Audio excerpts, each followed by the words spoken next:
All right, we're going to rewrite rational exponents. So we're doing two separate cases. One where the numerator is 1, and the other where the numerator is not 1. So a rational exponent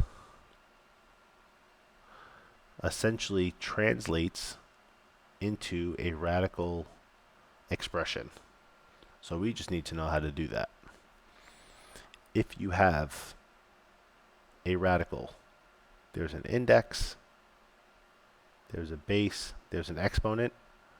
We would write this as an exponent, a rational exponent, by keeping the base the same, taking the exponent inside, and dividing it by the index. So the numerator, in this case a, is going to stay as your exponent, and the denominator, in this case b, is going to translate into your index. So now we can rewrite these expressions with rational exponents as radicals, and then we can just simplify the radicals. So for number 1, we have 1 over 81, and it's the 1/4 root. So 4 becomes the index. 1 is your exponent. I like putting the 1 on the outside. You don't need to write the 1, but this is how we're going to do it going forward when the numerator is not 1. The 4th root of 1 is 1. The 4th root of 81 is 3. So the answer would be 1/3. For this second problem, this is on the more trickier side. So you have negative 64 to the 1/6. If you write this out, negative 64 to the 1/6, that exponent is on top of the number 64. For the first problem, that exponent was on top of parentheses, which includes everything inside those parentheses. So the key for number 2 is that negative is not part of that 64. It is not part of that exponent, so it has to be left separate. So this is actually the 6th root of 64.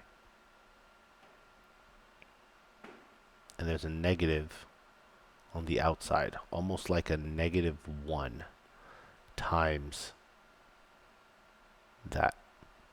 If that makes more sense, I would strongly suggest doing this for your problems and splitting up that negative, pulling it out as a -1, just so you can see what's happening. So now we just have to do the 6th root of 64.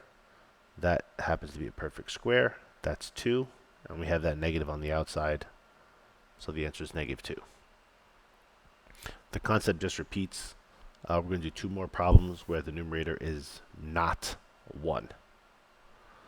So in this case, number 3, we have negative 64 to the 2/3. So this is what we just went over. 2/3 is the exponent on top of parentheses, which means everything inside those parentheses are related to that exponent.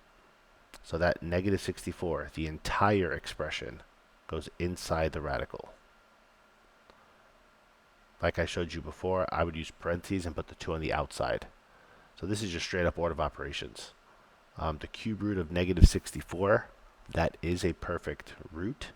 That's -4. And then we still have this exponent on the outside.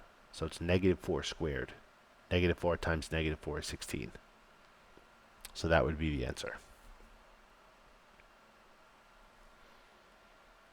And then number 4, similarly, we have -8 to the -2/3. So we have a negative exponent here. We cannot use negative exponents. So this negative exponent translates and says that your base has to change, and it has to become the denominator. So you're doing reciprocals. And now your exponent can change to a positive number. So the negative exponent changes the problem to look like this. The fraction, rational exponent, changes the problem to be the cube root of negative 8 squared. The cube root of negative 8 is negative 2. And then we still have to square that. Negative 2 squared is 4. So that last example is going to be 1/4.